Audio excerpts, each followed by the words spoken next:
Hi hello నమస్తే welcome to BVS. BRS పార్టీకి అయితే రోజు రోజుకు దినదినం పానగండం అంటే నడుస్తూ ఉంది. ఎందుకంటే బీఆర్ఎస్ పార్టీలో ఒకవైపు కేసీఆర్ గారు అంతర్గత సమావేశాలు ఏర్పాటు చేసుకుంటూ అంతర్గతంగా వ్యూహాలు రచించుకుంటా ఆయన ఏదో పార్టీని ముందుకు నడిపిస్తూ ఉంటే ఇటు అక్క ఇటు చెల్లె అటు అన్న ఇద్దరు ఒకరిపైన ఒకరు ఆరోపణలు చేసుకుంటూ పార్టీని మొత్తం దీనాస్థితికి చేస్తూ ఉన్నారు. భూగర్భ జలాలు కలుపుతా ఉన్నారు. పార్టీని మొత్తం సత్రం చేస్తూ ఉన్నారు. అన్నపై ప్రభుత్వంపై అన్న ఆరోపణలు, అన్నపై చెల్లి ఆరోపణలు. పార్టీనేమో ఇప్పుడు అధికార పార్టీనేమో కేటీఆర్ తిడతా ఉన్నాడు. అధికార పార్టీని తిడతాం. మరి వాస్తవానికి కవిత గారు కూడా అధికార పార్టీని తిట్టాలి. మీరేం బీకిరు, మీరేం పొడిచిరు అని ఆమె నిండు సభలే అన్నది. మనం ఏం బీక్ కట్టగట్టామని ఇప్పుడు అన్నను కూడా అట్లా తిడతా ఉంది.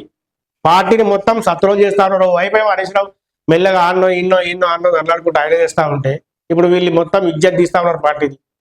ఇక చూసుకో ట్రోలింగ్. సికింద్రాబాద్ జిల్లా కావాలనేది ఉంటే తప్పకుండా మరొక జిల్లాగా సికింద్రాబాద్ కూడా ఏర్పాటు చేసే దిశగా మా ప్రభుత్వం వచ్చిన తర్వాత ఆలోచన చేస్తా. నిన్న నవ్వొచ్చిన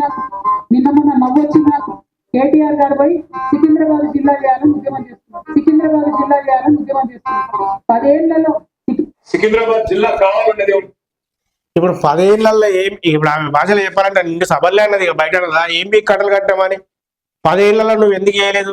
సికింద్రాబాద్ జిల్లాగా మీ చేతిలో అధికారం ఉంది కదా, మీ నాయనే కదా సీఎం, మరి మీరు ఎందుకు చేయలేదు? మరి ఇదే కవిత నేను స్ట్రైట్ గానే అడుగుతున్నా. మరి 10 ఏళ్లలో మీరెందుకు మాట్లాడలేక ఇప్పుడు వచ్చేదో మీ అయ్య వాస్తవానికి మీకు ఏదైనా సమస్య ఉంటే మీ ఇంట్లో మాట్లాడుకోవాలి కానీ తెచ్చి పబ్లిక్ మీద రుద్దుడు ఎందుకు? మీ ఇంటి సమస్యలను తెచ్చి పబ్లిక్ మీద రుద్దుడు ఎందుకు? నీకు అన్యాయం చేశారు నీ ఇంట్లో నడుకో. మీ ఇద్దరి పంచాయతీలా మీ ఇద్దరు మరి వాడల పంచాయతీ వేడల పంచాయతీ మనకు తెలియదు కానీ వాడల ఆత్మగౌరవ పోరాటం అని చెప్తారు. మీ ఆత్మగౌరవం అయితే మీ ఇంట్లో చూసుకోవాలి. మీరు బయటికి తెచ్చి మా మీద రుద్ది సామాన్య ప్రజల మీద రుద్ది ఇప్పుడు వర్గాలలో తయారు చేసి వర్గాలను ఇబ్బంది పెట్టుకుంటా మీరు పార్టీని మొత్తం సత్రం చేస్తారు. మీకు దండం పెడతాం.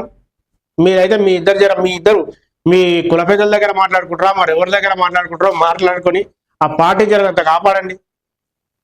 పార్టీని మొత్తం సత్రం చేస్తారు. ఆయన ఏదో తొడుకడుతుంటే అంటాడు, ఏదో ఒకటి ఎత్తాడు, అది పోతుంది. దాని మీద చర్చ ఆడుతాడు. ట్రోలింగ్ మీ ఇద్దరు ట్రోలింగ్లకు మెటీరియల్ అయిపోతారు. మీరు అధికార పార్టీ మీ పార్టీ పరువు తీసుట్లా మీ ఇద్దరే మెటీరియల్ మంచి మెటీరియల్ అయిపోతారు. ట్రోలింగ్ చేసి ఇజ్జత్ మొత్తం తీస్తారు మీ పార్టీకి. దయచేసి కవితక్క రామన్న జర మీ ఇట్లా మాట్లాడుకొని బయటకు వచ్చి ఎవరి అభిప్రాయం వాళ్ళు వ్యక్తం చేసుకోరు తప్ప మీ పార్టీ మీద ఇప్పుడు 10 ఏళ్ళు నువ్వు అధికార పార్టీ ఇప్పుడు ఈమె అధికార అనుభవించి ఈమె అధికారం అనుభవించి మీ ఇద్దరు మంచిగా సంపాదించుకుంటారు. అన్నీ అయిపోయాయి. అయినా నాకు ఒక చిన్న డౌట్. ఇప్పుడు కవిత గారు ఎమ్మెల్సీ ఉండే బీఆర్ఎస్ పార్టీ నుంచి సస్పెండ్ అయిన తర్వాత మీ ఎమ్మెల్సీ పదవి నాకు ఎందుకు, మీ ఎమ్మెల్సీ పదవి వద్దని ఇట్లా వాడేస్తా అని చెప్తున్నావు. మరి అదే బాబు ఇచ్చిన ఆస్తులు ఇచ్చొచ్చినావు అక్క. ఇప్పుడు నీకు బాబు నుంచి వచ్చిన కేసీఆర్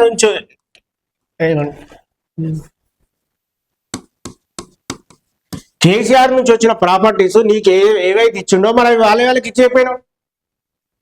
ఆస్తులేమో కావాలా కానీ నీకేమో ఇప్పుడు ఆస్తుల విషయానికి వచ్చేసరికి నువ్వు నాకు కావాలి, అది కాదు నేను అనుభవించాలి ఆస్తులు.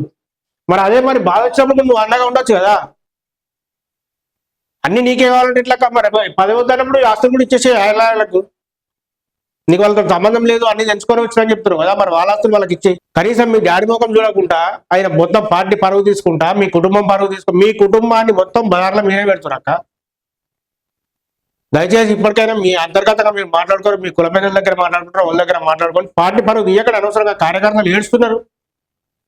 దయచేసి అర్థం చేసుకోండి. చూస్తూనే ఉండి బీవీఎస్.